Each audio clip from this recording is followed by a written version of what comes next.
দেখাবো এই কার্ডটা, আবার আমি কালো করে দেখালাম, এরকম কেন করি? তো এইটা হচ্ছে ব্যাক ক্যামেরা করতে হবে। এটা কি বাজে হয়েছিল, মম লিখেছি, এমের জায়গায় আমি লাভ লিখেছি, সুন্দর লাগে।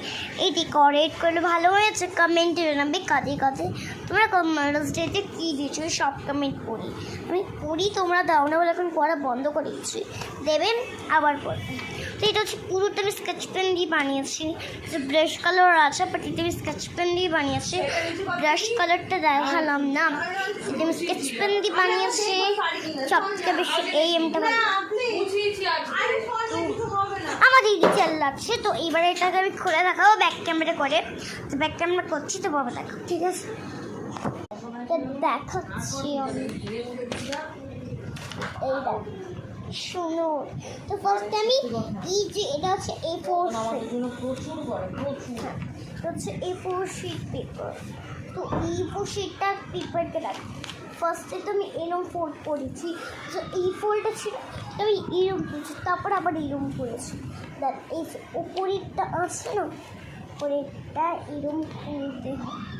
আর দেখ কী লেখা আছে, কি সুন্দর সুন্দর লেখা আছে না, তারপর অনেক কিছু লেখা আছে, এগুলো ছাড়া দেখো না এখানে, তারপর অনেক কিছু লেখনি, এখানে বিজনেস বানিয়েছি, এই বিলনটা বাজে হয়েছে।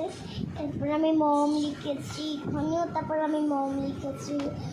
এটা আমি বলবো না, দেখি তোমরা পড়তে পারো না কি না। ওই দিদি আমি কিন্তু পড়তে একটু একটু শিখে গেছি। এই দেখো কি সুন্দর, এটা আমি দেখে দেখে বানাই, মনে যাচ্ছে তাই বানাই। পুরো স্কেচ দেখো, এই যাচ্ছে পুরো স্কেচটা,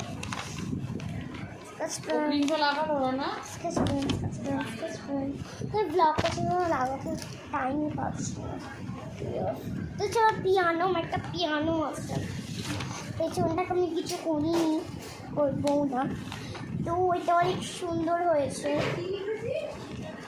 সুন্দর হয়েছে এটা, এটা অনেকই ভালো লেগেছে। লাইক একটু এরকম করে যে খুলবে, এক্সপেক্টই করতে পারিনি যে এত সুন্দর হবে। সুন্দর কি সুন্দর জিনিসটা, সত্যি সত্যি আরেকবার করে না দেখতে না পাও, লিখেছি বাজ হয়েছে হ্যান্ডরাইটিংটা আমি জানি, পুরো ট্রাই করছি, কনসেপ্ট লেখা, অ্যাকচুয়ালি আমি কনসেপ্ট